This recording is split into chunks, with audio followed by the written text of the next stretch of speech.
All right. Welcome to Eastside Connect. It is December 2022 and it's snowing like crazy in Minnesota. What the heck? And, there are some of these positives where it's like, we all learned how to do virtual meetings and today is the perfect day to just do it virtually. Not because we're sick, but because we can. Okay, so Isaba is happy to welcome ESNDC, our 2022 winner for our Commitment to Community Award and longtime fantastic proponent of awesome things on the East Side, and DeJoy is with us today to talk about the new awesome thing that ESNDC and LEDC, Latino Economic Development Center, are working on. So we'll get to that topic in just a second, but let's hear from some of you who's on the call. Let's do a go round here, a brief go around. And basically what I want you to do is put an introduction you would make of yourself in the chat. So your name, your organization, what your organization does well. And what I want you to tell us right now as we kind of open this up to zip around real quick is what you wish we had on the East Side. A type of business, an amenity, a feature. What do you wish we had on the East Side? I'm going to start with board members if we have any, but first I'm going to introduce our sponsors. So start perking. What do you wish we had on the East Side? And board members, get ready because we're going to start with you here in just a second. Let's go ahead and just say thank you to our sponsors for Isaba. Can you see those folks there? I don't know. Can you see my? Yeah, there we go. All right. These are our annual sponsors for Isaba, and we're grateful for their support. Take a look at them here. Ideal Printers, DV Creative, Harrington Langer and Associates, State Farm and the Office of Juan Cervantes, State Farm, the Sane Foundation, M Health Fairview, the St. Paul Port Authority, Highway Credit Union, St. Paul Federal, Sunrise Banks, Metro State, Mueller Memorial, Premier Banks, Walter Recycling and Refuse, and Health Partners.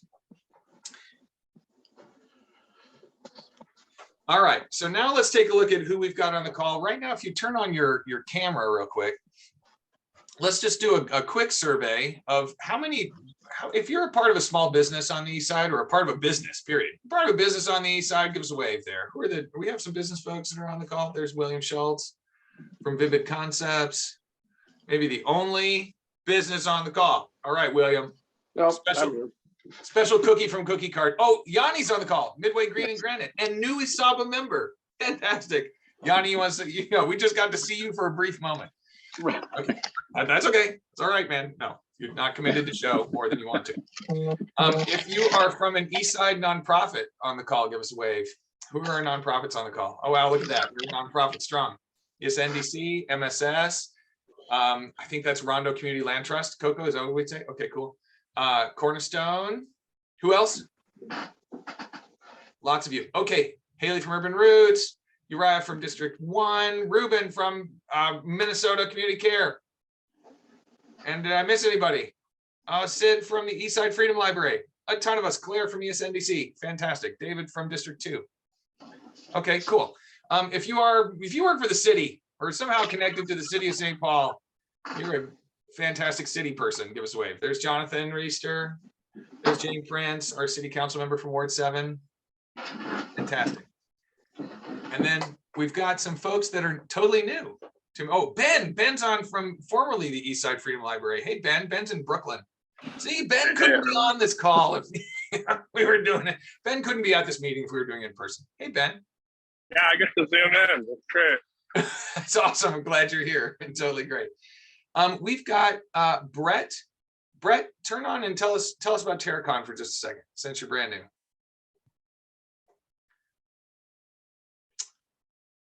Or Bahia. Just say hi to us. Yes, hi. Sorry, I put it in the chat. I'm having trouble with my camera. Oh, no problem. Okay.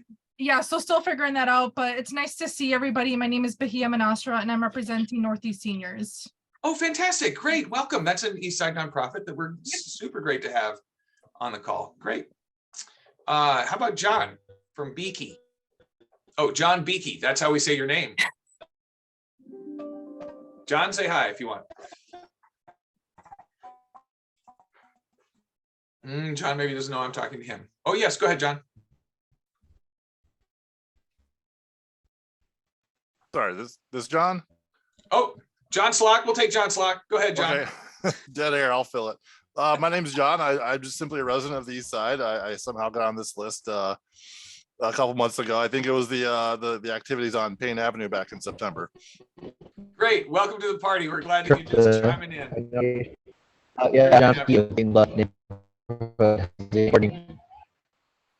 All right, John. John Beakey, I think we got you there for just a minute. Tough to hear you, but we're glad you're on the call. We'll look at learning something from you in the chat. If you want to just drop in there, tell us who you are, your interest. Yep. Audio is not so good. That's okay. Brett, you want to chime in real quick from Terracon? Our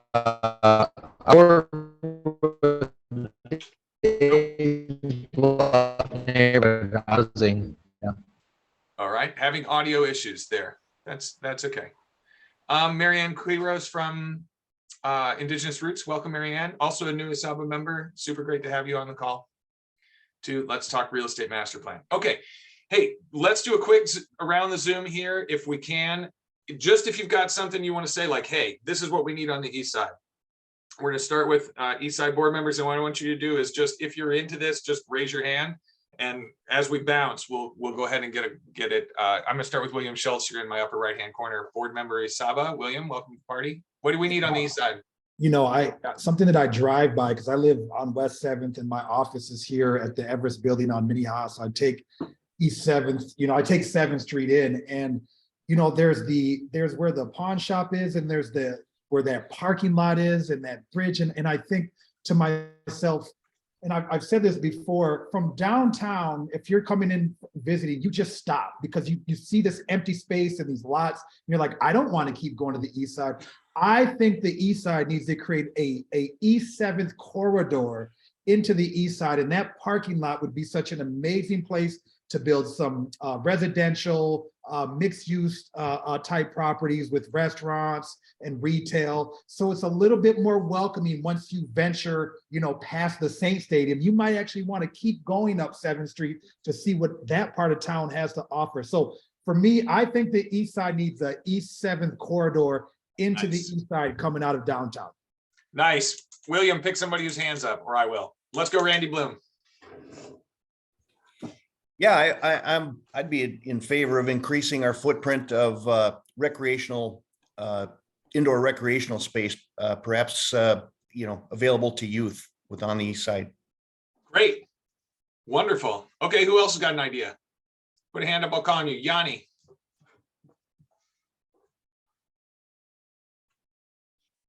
Yanni, we can't hear you, unmute. Food co-op over on the White Bear Avenue area. Great. Let's add another co-op over on White Bear. Who else wants to share something? What else hey, Jean. Hi, I would like to look at what we already have on the East Side, and speaking for the younger people, what I'd like to see is more opportunities for younger people to have mentorship opportunities similar to what Cookie Cart has. Cool. More of that. Terrific. Who else got an idea? What else do we need to build on the East Side? Hey, Brad, go ahead. I just think jobs in general. You know, Whirlpool used to exist on the East Side. Hams used to exist. I'm excited for the new JB Vang redevelopment of the old Ham site, but details are needed. But I think jobs in general, to give people good paying jobs, to give people opportunity, and I think and not just retail type jobs, manufacturing. Great, thanks, Brad. Who else got an idea? Steamering along, we could do one more. I've been writing a paper about the West 7th streetcar, which I think is going to be awesome. And I think they should have 4 stops, 2 in Dayton's Bluff and 2 in St. Helens. Nice, Ben. Let's bring that transit kind of light rail transit. It's not really light rail. It's totally different. Streetcar transit right up 7th Street. We've talked about that as a city. Let's see what we can do about that. All right. Well, let's start getting this topic cracked into gear here. We're gonna hear from John, and then we're gonna move over to Ann. Go ahead, John. Sweet. I just had a few things. These are all things I dream of. Steal these ideas. An ice cream shop, wine bar. All the big lakes in Minneapolis, St. Paul have restaurants except Lake Phelan. Nice. Lake Como, right? How do we get the city to put that RFP out? Let's see what else. Those are the big ones. Theater space. Nice. That's wonderful. Those are terrific. And partly what we need to do is connect some of those assets. If we already have those, we have those plans in the works. So John will know to look for them when they come out. Totally great. Totally great. Thank you. Anybody else have something burning that we need on the east side before we move to Ann? If you do, or it occurs to you while we're talking about this, drop it in the chat. I know there's some great things in the chat. I'm going to take a look at them as well. Oh, I Jane did Prince put in- wants something. What do you I want, put Jane? in the chat a public swimming pool. Ooh, yeah. We don't have a pool on the east side. That's great. Fantastic. And I know, Ruben, you included some things in the chat too, because I saw some responses to them. I'm going to go back and check out what that is. Or Ruben, you would just want to tell us. Hi, Ruben. And we really need a multi-generational affordable housing facility on the east side with kind of mixed use community integrated services. Many of the folks already mentioned some retail, in addition to maybe a small business incubator space for not-for-profits, and a food hall like Gray's, like Gray's in Northeast. And I heard that project is going to be starting soon, actually, right on the east side. Nice. That's great. Ruben, it sounds like you've thought about this before. Okay, good. Let's think about this stuff together now, and we'll move to Ann DeJoy. Ann, so glad that you're with us. And I know you've been perking this work for a while now and doing real estate work for a really long time. But tell us what's new and give us an update about this real estate master plan, kind of fill out what does that mean, and just take us through the project a little bit here. And then folks, if you've got questions, you can drop those in the chat or hold on to them and we'll have some time to process with Ann. Sure. Good morning, everyone. Thank you for allowing me to have a conversation here. I don't have a presentation because I am working from home today, and hopefully I don't get dropped from this call. I don't know. I've had connection issues for a while now, and we're trying to resolve them with Comcast. But anyway, for those of you that don't know me, I'm the director of Eastside Neighborhood Development Company. We've been around this year for 43 years. We started out as developers of affordable housing, and then when a lot of resources dried up when the housing foreclosure was upon us, we stopped doing bricks and mortar development and went into other things like foreclosure prevention. And then when we found that that wasn't a great solution for everyone, we also were involved in just financial counseling and financial assessments of people, because foreclosure prevention with the bad products that were out there at that time was not a good solution. We also, I want to say about 30 years ago, we got into commercial revitalization, and we utilize resources like neighborhood star funds and community development block grant money, which is HUD money, to help businesses with capital improvements to their buildings. During the pandemic, we did a lot of drill down, one-on-one consultations with businesses, helping them acquire the resources they needed for COVID relief, and did a lot of community organizing, one-on-one focus groups. And then more recently, and Claire Thomas is on the call here, she's our Economic Development Program Manager, and she has helped organize the Eastside Black Business Network. She also helped with the business plan and the securing funds for our revolving loan fund. We do a lot of issuing grants, loans, and forgivable loans, and we've been very busy for the past 2 years. And so our focus is heavy on economic development now and not so much on housing development. Recently, I would say several months ago, I received a call from Erin Heelan. If you don't know her, she is the contracted staff person for the Eastside Funders Group. And our conversation was around the funders that belong to the Eastside Funders Group. We're sharing the fact that several nonprofits had approached them for capital campaigns. And a lot of that had to do with owning their own buildings. But also through our one-on-ones and focus groups and interviews and surveys, we've done a lot of, really heavy community engagement with business folks. We're also learning that there's a strong interest for businesses who are leasing their space to own their own property. And so what came about at the funders group and through our conversations with Aaron Heelan was that we would initiate an Eastside real estate development strategy. This also addresses a lot of vacant properties that are in the neighborhood ready for development and what some of the constraints to redeveloping them are. So out of this, it's local ownership by businesses in the neighborhood, and we're talking 2 neighborhoods. This project is so large that we're really just focusing on Dayton's Bluff and Payne Phelan at this point. So anybody that is out on Wiper Avenue, it doesn't reach that far. However, it's going to be a good model, and we're in the process of developing the RFP. We have raised some funds, and I see Patrick is on the call here. Patrick Troska from the Runyon Family Foundation, who have stepped up in a big way, along with the McNeely Foundation, to fund this research. And we're hoping to get strategies to advance local ownership. We know that there's a lack of effective and efficient resources. There are resources out there, and we're hearing all this, oh, we have a surplus and there's a lot of money here and there's this program here and this program there. Any funds that are available have compliance, have strings attached to them. We need to break that down and find out exactly what products are available and who can qualify for those products. There are huge gaps, and we're hoping that we could identify some of those funds to fill those gaps. So kicking off in January, we will put out a request for proposals to people that are experienced in community-based economic development programs and real estate to look at best practices and other types of programs that don't exist in St. Paul, don't exist on the east side.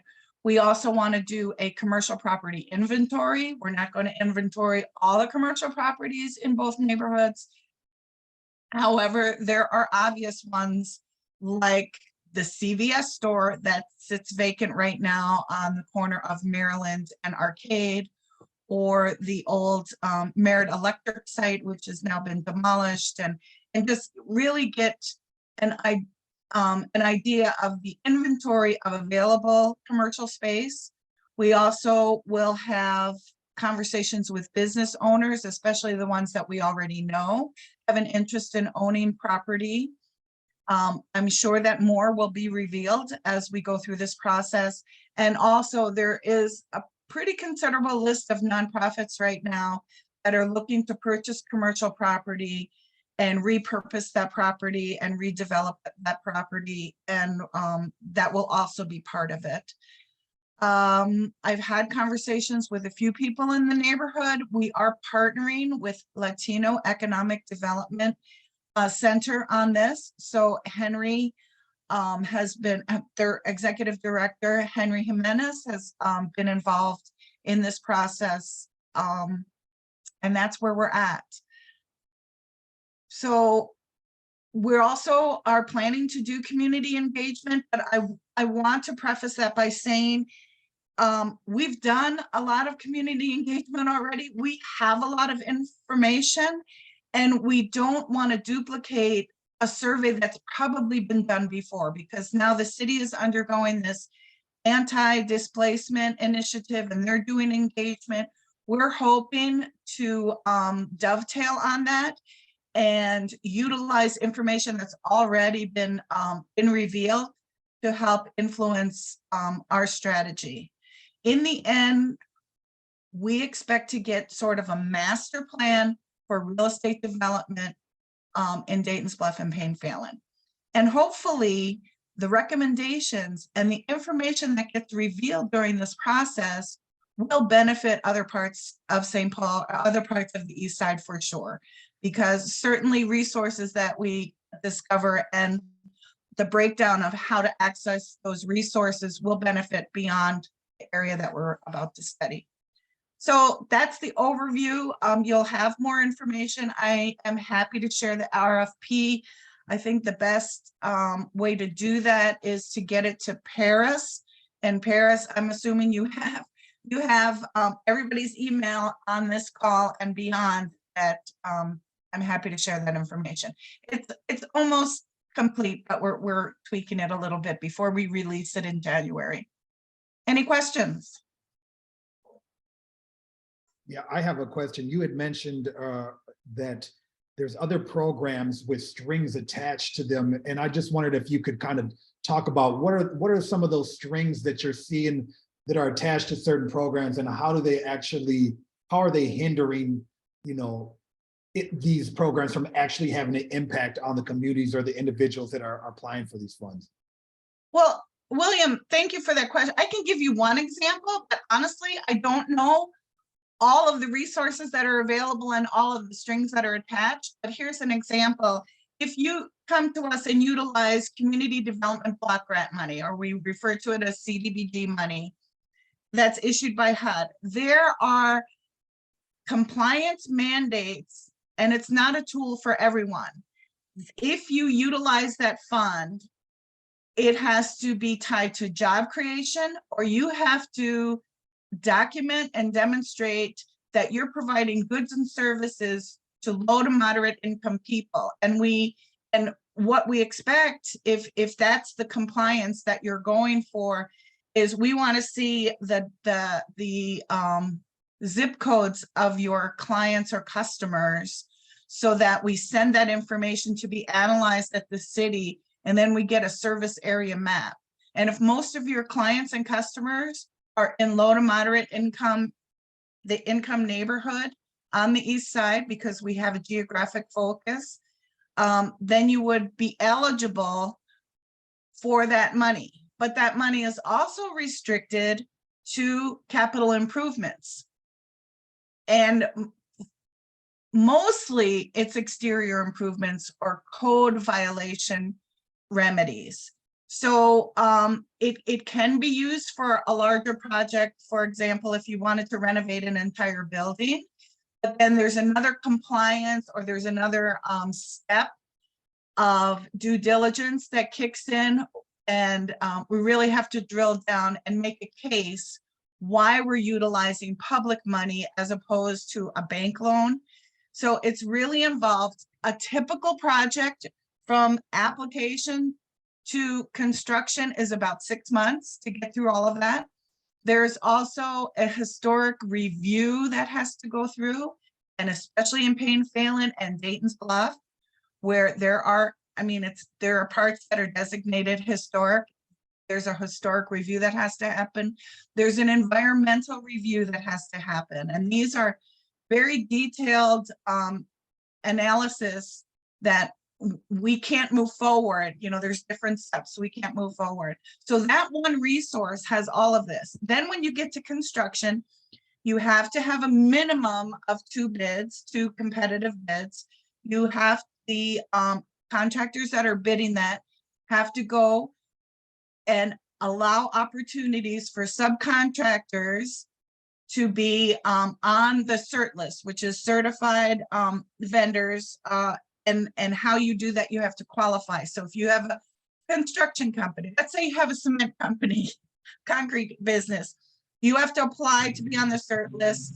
It's disadvantaged businesses, and so small business enterprises, women-owned businesses, and they still use the term minority, but BIPOC, basically BIPOC businesses, and there's a lot of BIPOCs that own smaller subcontracting subcontracting companies that we really try to help them apply, because we don't get credit for using that. The general contractor doesn't get credit for using them unless they're certified with the city. Once they get certified with the city, they're certified in Minneapolis, Hennepin County, and Ramsey County as well. So that really opens up opportunities for them. But we also have to help people get on that list too. So there's some due diligence there. Those are just the strings that are attached to CDBG money. And then there's the Main Street money from deed that also has a list of, so to break that down to really, what I envision as part of this plan is to have the resource, what you can use it for, what are all the compliance mandates, and so on, so that people know, oh, that one, you know what, that one's not going to work for me. So Thank you. Thank you very much. That was great. Thank you. sure. Any other questions? There are a couple in the chat, Anne, just to pick Oh. up. So no, that's okay. I'm going to just read them to you here. Thank you. John Beakey asks, have you considered an RFQ versus an RFP? Less time costs for respondents and more collaborative creation of project details and timeline. Anne, you can give that one a shot, but John, I'd be curious if you want to drop in the chat here before Anne answers that. Do you mean an RFQ for the RFP that they're about to put out to get some folks together with them in the process? Or do you mean, okay, that's what he means. Anne, what do you think? We have not considered an RFQ. Okay. Thoughts about one versus the other, or maybe just something you will consider? So as I understand it, an RFQ is, we put this out, what are your qualifications? And then we develop a list of potential people to send out the RFP to. I feel like it's a two-step process. Got it. I mean, maybe somebody else can clarify me, but that's my understanding, and that is going to extend our timeline. We're also aware and concerned that the legislature is going to make some decisions, and we're actually behind schedule, because if things were going to get funded or new programs created, we're probably going to miss it during this session. And this is a critical time because of the amount of surplus. But we don't want to extend the timeline. So I'm open to ideas on this RFQ, but the way I understand it is that would extend our timeline. Okay, cool. Seems like John's going to follow up with you, Anne, offline. That's perfect. Patrick, so glad to see you on the call. And Anne, thank you for acknowledging, I didn't, in our round, we didn't get to philanthropic partners.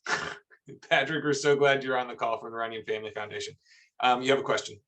It's all great, Paris. Thank you. It's not really a question. It's more of just to add something to what Anne said about the RFP as well. So having been a part of the process of creating this, we're also very aware that what we're asking this group of consultants to do is a lot. So it might be that once we get into the conversations with potential consulting groups, we may have to pare it back.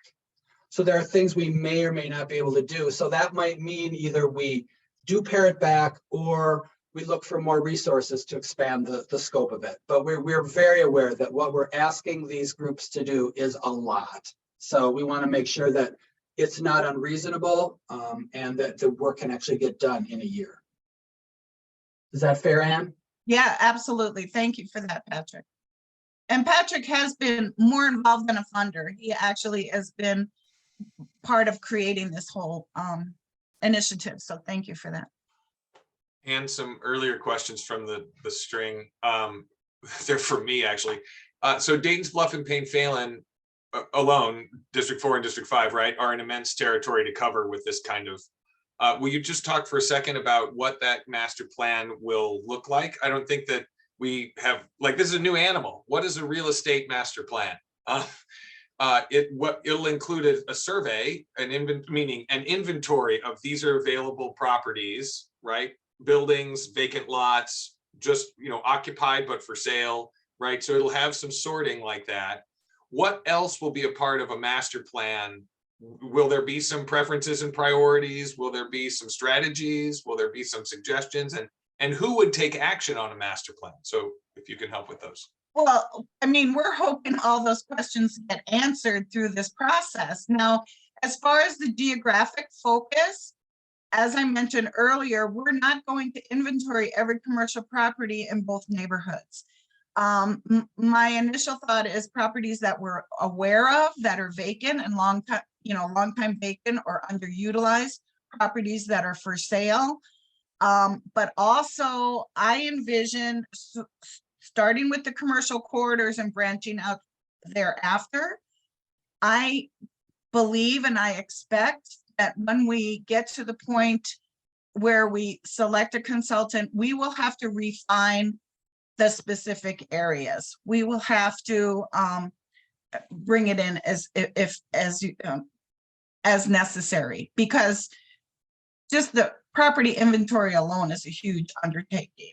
And it doesn't make sense for us to, let's say, put a property that we know is not going to be for sale on that inventory list. You know, like I'm trying to think of Vomela. I mean, we're not going to put Vomela on the list. We know that that's not available. We, you know, that kind of, so that has yet to, yes. Sorry, so here's a question, like just come up the street from Vomela to the corner of Arcade and 7th to Taqueria Los Paisanos. You know, Alinda Suarez and her husband Oscar have wanted to buy that building for 15 years. It's not for sale currently, but is it an opportunity? I mean, would that kind of thing make your list? Absolutely. If during the outreach, we discover that there are owners that want to purchase their building, but we have to understand what the barriers to that is. If that building's never going to be for sale, let's come to that realization. Makes sense. If they can't buy it because there's a price point or it can't come to an agreement on price, then that's something else. So I understand. I guess what I'm wondering is if it's in the scope of your inquiry, right? Like we want to learn about that from that owner and figure out what those barriers are. Is that yes. the scope of the plan? Okay. Yeah. Yes. Good. So and then here's my last question. Oh, sorry, Patrick. Go ahead. It could be too that we find out that that particular property is unavailable, will never be for sale. But maybe there's one not far away that could be or is that they could relocate to. So, I mean, if they are really intent on wanting to own their business and the building their business is in, then how do we matchmake? How do we make that happen? But we don't know what the opportunities are until there's an inventory. That's great, Patrick. Thank you. Thanks for that elucidation too. I mean, I think that makes sense. And I didn't mean to cut you off before. But in the same vein, like District 4 and District 5, we appreciate that that's your territory, and District 4 is, even stretching your territory a little bit. What do we do for District 1 and District 2? Will there be some tools that come out of this? And you alluded to this earlier. The hope is that we learn something from this process about how we would replicate this elsewhere on the East Side. What do you think about the possibility of making that happen for other districts? Well, I think like any plan that comes up, if there are case studies and best practices and an identification of resources that are not geographically specific that could be utilized, I think that there's a value in having that information beyond the two neighborhoods we're about to study. But remember, this isn't my project. I'm responding to a request from a group of folks that said, there's a lot of people in this specific area that are asking us for money. Maybe we need some coordinated effort for this. So I don't have it all figured out, Paris. It's a great opportunity and it was a great idea, and it's still evolving. But going back to your original questions, I think some of the findings will be beneficial to neighborhoods beyond District 4 and 5. That's it. Anne, thank you. I mean, and I think one of the things that this causes me to think of, and I'm just curious about, we've talked about before, is we don't really have a functioning ESNDC for District 1 and District 2. Now we've got District 1 and District 2 people on this call, and we have big partners also represented here too, like the Port Authority and Reuben Moore, like, developers that do kind of incredible work, Dayton's Bluff Neighborhood Housing Services too. And I think part of the question that we need to be considering East Side is, how do we get more capacity to do this kind of thing in District 1 and District 2? You know, so that is an ongoing question, and we'll continue to come up against that, I think, as we, you know, discover good ideas, but also figure out how we actually put the territory and real people together to make those things actionable for District 1 and District 2, because it's not that District 1 and District 2 have no vacant properties or no properties for sale, or those questions aren't being asked. There's just no one to ask them to. You know, so I don't know, Ann, you said this isn't your project. Was this funders that came to you and said, hey, okay, it was Eastside Funders Group. It was Erin when she came to you. Okay, and her focus is District 5 and District 4 too. So that's why you've expanded to District 4, maybe. Am I right? It's Payne Phelan and Dayton's Bluff is Eastside Funders Group main focus. I think part of it became from the I don't know how to answer that. Here's what I'm going to say. She's not on the call, so yeah. Who's on the call? Erin is not on the call to respond. Oh, okay. I understand. Yeah. I'm not I don't know how to answer this, except you know what our geographic focus is. We're mostly Payne Phelan, and more recently branched out to Dayton's Bluff. So we don't have the capacity to go to beyond our service area. Right. And LEDC is really, they're statewide. Right. So, but there's a significant number of businesses that they're working with. And because of their location on the east side and their history and development, they were also identified as a partner. And we immediately agreed. So there are some constraints on the scope of this for us, but it was more in response to a request. That's really helpful, Ann. No, I appreciate that. And as we continue to try to crack the nut beyond, you know, into the rest of the east side, I think you all, the work that you're doing is a fantastic example, and you are great allies. And I do understand that you have limited capacity.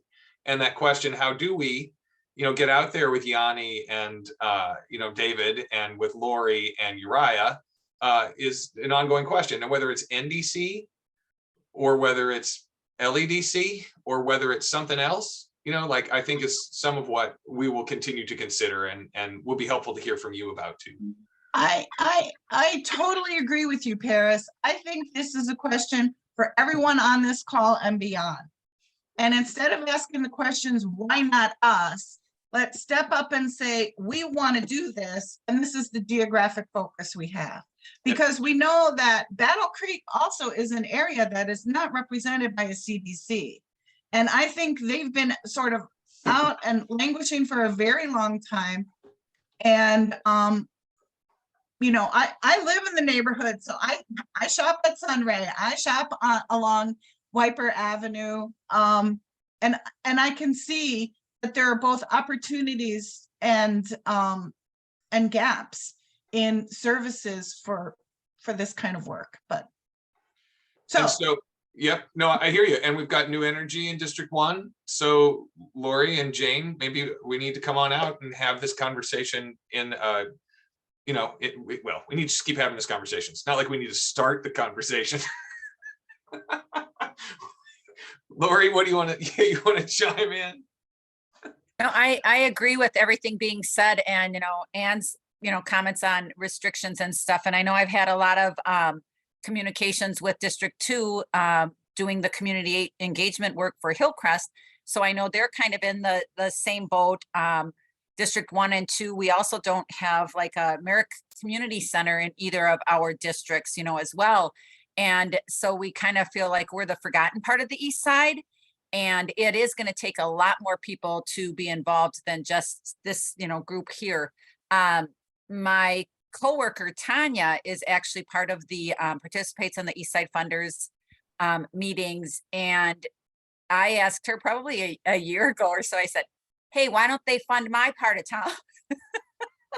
You know, and she's like, that's a good question, you know? And it's that, you know, the east side is so large, like we say, a third of St. Paul. So yeah, And there are needs because, you know, you look at all of the shops empty on White Avenue, you know, and as we're doing the engagement for Hillcrest, they're like, why don't you do that? Why don't you get businesses in there? Well, that's not what the port's mission is, but we are hopeful that with the development of the Hillcrest site, then more businesses will want to, you know, move over there. Like, you know, the Hafner site all of a sudden is of interest again, and the city's done a RFP for that, you know, site. And I know a lot of the people over there are hopeful it'll end up being a grocery store. I, you know, have no idea, but I do think that there is, you know, definitely more need. And, you know, when Jane said about the, you know, swimming pool, or even when the playgrounds get redone, you know, Hayden Heights is this little, very old, you know, playground. And we hear that too. Can you put a playground on Hillcrest site? And we said, no, we're doing housing and manufacturing, but hopefully with all the people that move into the neighborhood, then your rec center could become a rec center / community center. So, you know, everything Ann was saying, I totally get it and don't want to, you know, put her on the spot on why aren't you doing that for us? Because I get it. But yeah, we definitely have to try and do something to get the other parts of the east side included in some of this stuff. I do want to acknowledge that there was a community development corporation, and unfortunately, due to the passing of Chuck Repke, any NDC ended. And that's a lesson learned for ESNDC as well. It was tragic what happened, and Chuck got sick, and he was the guy, right? He helped make the whole Phelan shopping center and all that development, and was doing a lot of work on White Bear Avenue. And obviously there wasn't a transition plan, which is a good lesson for any of us that are running organizations. I know certainly for ESNDC, we need a transition plan because I'm not going to be around forever. But when those things happen, there's a huge vacuum in our neighborhood. And I live in this neighborhood in District 2. There's a huge vacuum since NENDC closed down. And hopefully there will be another initiative that, and maybe it extends out to Battle Creek as well, because there's a need there as well. So Ann, yeah, it's not the first time we've had this conversation, right? How do we develop that capacity? It would have been nice if we had just inherited it from Chuck, you know, if there was a transition there, right? Because a lot of knowledge is basically what this is built around. But that might be the kind of thing that, as we learn from you here, in order to get this kind of strategy going in other districts, we really need an entity, and we need our philanthropic community to help us get some capacity where we need it. And if it's not an entity, maybe it's an add to District 2, which is kind of the way Chuck was doing it, right?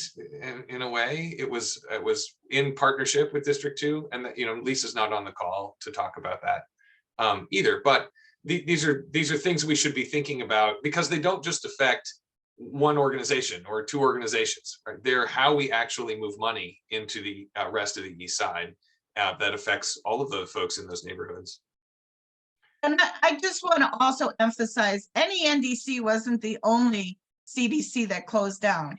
Over the last 10, 15 years, there were several community development corporations that were helping neighborhoods advance economic development and housing in their neighborhood, but they were woefully underfunded. And we fight for funding all the time at ESNDC, and we're fortunate that we're able to be there. But there's a lot of CDCs that closed down, and I think Jane could speak to that. You've been around for a long time and know a lot of the history there. And one other thing Claire Thomas is a tremendous asset for ESNDC. Is there anything that I forgot on this as I speak? I just want to give her an opportunity to weigh in here, if that's okay.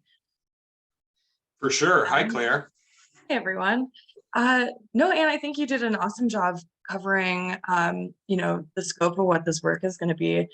I think, just to echo some of what Ann has already said, we're really trying to align with community needs that we've already heard, a lot of that being ownership, and also fears and concerns around displacement. So understanding what the lay of the land is, so we can better identify opportunities for community ownership, and to making sure that we can have East Side residents staying on the East Side. So yeah, I'm really excited about this initiative. Thanks, Claire. We also have a couple other real estate partners just to recognize, I think on the call, Rondo Community Land Trust. We've been talking about that strategy and the way learning more in a number of calls that we've done and a number of things that we've been working on. And so fun to see Coco on the call. I don't know if Coco is still on the call, but just terrific, right? Like, how do we use other partners that are doing this and get their work really working more on the east side and more a part of the strategy? Is about exactly what you're saying as well. How do we attract the kind of interest that we should? That's not a new east side story, everybody, right? Like, we've been talking about that for a long time too, and we will continue talking about that. How do we get the kind of attention and resources that we need from our city, including big partners like the Land Trust that works county-wide, right? Let's do some more projects with them on the east side and in locations on the east side where we're not really doing as much as we could.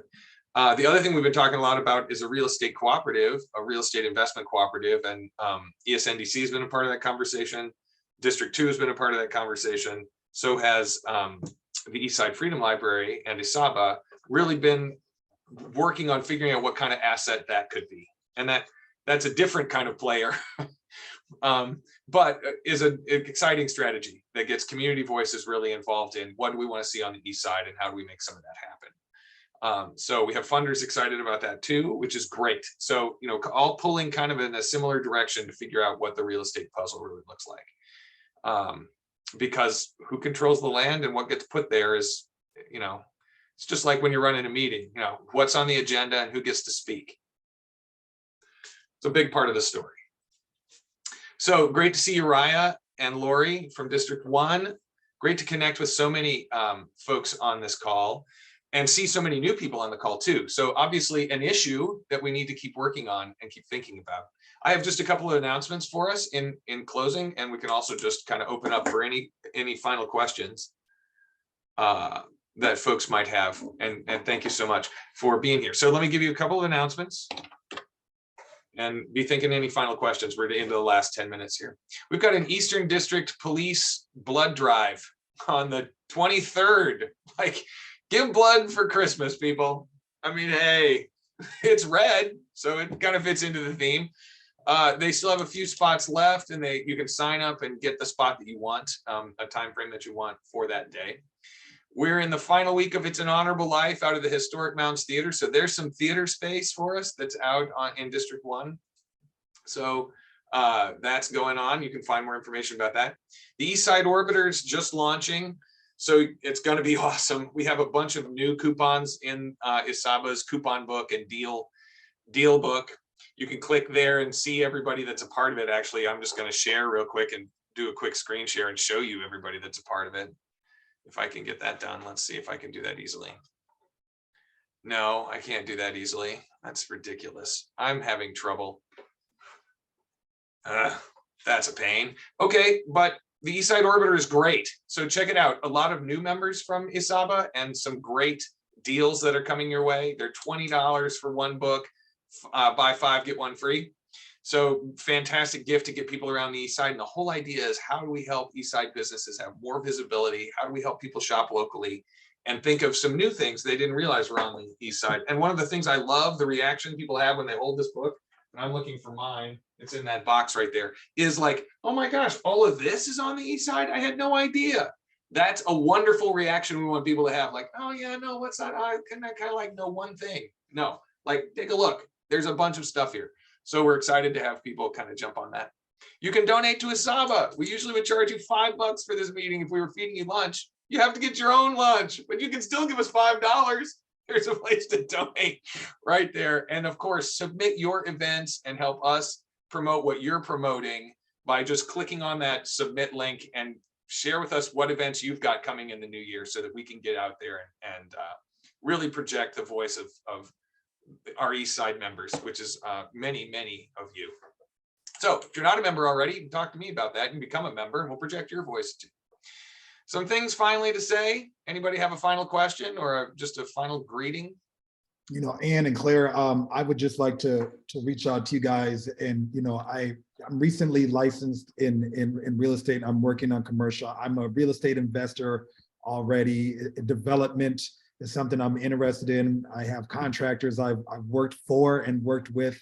I would love to, maybe sit down with the two of you and talk about how I could be of help or of service in this mission on your level, and just see what I can do to bring any expertise or any connections into the loop that would help this project go smoother, or be a resource for you as well.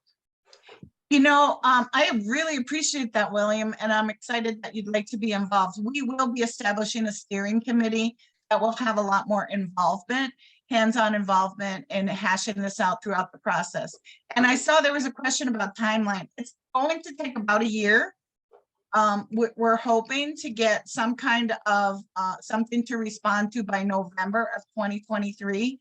So yeah, if you're willing to be on that steering committee, that would give you direct involvement.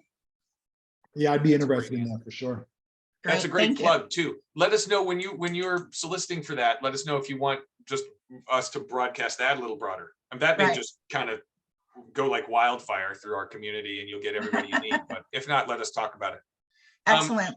Jane Prince, our city council member Ward 7, has put in. Is it today? Jane, go ahead. Yes, it's today. It's the snow is.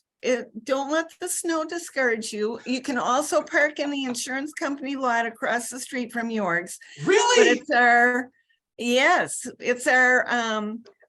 haven't done this before, but we decided to just throw a happy hour for Ward 7 at York's, and non-alcoholic beverages and snacks will be free, and it's a cash bar. You said at 7. And that's great. From 5 to 7. Fortunately, my husband just heard me. It's 5 to 7 at York's. It doesn't start right now. I mean, because I could go now. It might take me all day to get there. Hey, York's has. I don't know if you could get the deal before 5 o'clock. I'll get Thomas to give me the deal. Okay, so here's the thing. York's has a new party room. Is that where you're going to be, Jane? Yep. I am so excited. Get there if you can. I'm so excited to see that and see other ways we can use that in the future for events. That's great. I'm so glad you're hosting that. And York's is a member. They're in the book. You want to get a half-price bottle of wine today? You bring your orbiter with you from this year. You haven't used that? Get that. Anyway, fantastic. Thanks for that, Jane. Paris.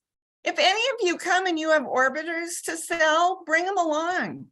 For real. Sell orbiters. Oh, that's great. I will do that. If I can. My son has his band concert tonight, so it's not going to be me. If that doesn't cancel, I'll be there, Jane, and I'll bring orbiters with. Oh, and Paris, don't drop off my orbiter book today. I'm not in the office. Oh, that's a good call. Thank you, Ann. Anybody else want to save me trekking in my snowmobile across the east side today? Just let me know. All right, put it in the chat. Stephanie Haar, good to see you coming on. Are you coming on just to grab Jane and buttonhole her to the next meeting? No, I want to remind you that the parking lot across the street from York's is free after 5 p.m. After 5 p.m. Did you hear me exclaim about that? Yes, I did. And I thought you were going to go over there and start parking there right now. So I just need to tell you. Are you still able to park in the Metro State surface lot that's right across from York too? You can park in the Metro State parking lot, and then you buy a voucher in York's for $2. Okay, see, it took a while for us to solve that problem, but I'm so glad we did. So, and that's Thomas solving that, and you all maybe, Thomas and Carol solving that problem. So that's great. Okay.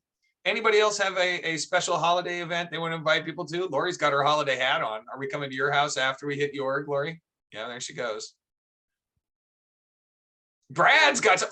Brad, Friends of Sweet Hollow. What the heck? So, tell us about it. The Friends of Sweet Hollow are having our holiday party on Sunday the 18th from 5 to 7 at Urusso's. So everyone is welcome to come. We just need to give Freddie a little bit of a heads up in terms of people, but so RSVP to me. Text is good, 651-263-2830. And I think right now we have 36 or 37 on the agenda. So yeah, that's so great. it should be a good time. And you don't necessarily have to be a friend of Sweet Hollow. Guests, people in the neighborhood obviously are more than welcome to attend. It should be fun. If you're a frenemy of Sweet Hollow, can you still come, Brad? I mean, that's just wrong. Why Nobody's not? not a friend of Sweet Hollow. We might throw snowballs at you, but other than that, you're good. Well, after today's snow, Brad will be well armed. So, come prepared. So Russo's what day, Brad? Put the details in the chat and who we should RSVP to. That's a great offer. Yep. So Sunday anyway, but I'll put it in the chat. This Sunday. Okay. And it's, yeah, put the time frame in there. I'd love to just put that up on my website if you want to, Brad. You could submit that right on the submit link. Everybody, there you go. It's just Yeah, I'll do that. between me and I have a Brad. flyer for that too, so. All right, everybody, if you got to log off to your next meeting, go get them. But just want to say thank you and happy holidays, everyone. Exciting to be on the East Side with you, and thanks for being on the call. Have a great day. Bye-bye. Happy holidays. John, thanks for being on this. Nice meeting you. Ruben, great to see you. Rebecca Nelson, you jumped on. And Delisa too. Fantastic. You guys on the whole time? No. I just realized what time it was and said, Lord, please let them still be meeting. Well, here's the good news. This thing is recorded. So I'll put a link up and you can find this on YouTube. I'll send it to you if you want to just watch and listen to what happened at the meeting today. You sure can. Okay. Yeah, I need that because I'm so sorry. I'm so tired. Delisa, you're fine. Not a big deal. It was a good conversation, but definitely stuff we'll be going over again in the work that we're doing with the real estate co-op. All right, Ben, see you later. Happy holidays. When you coming home? Next Tuesday. All right, that's good. We'll look for you.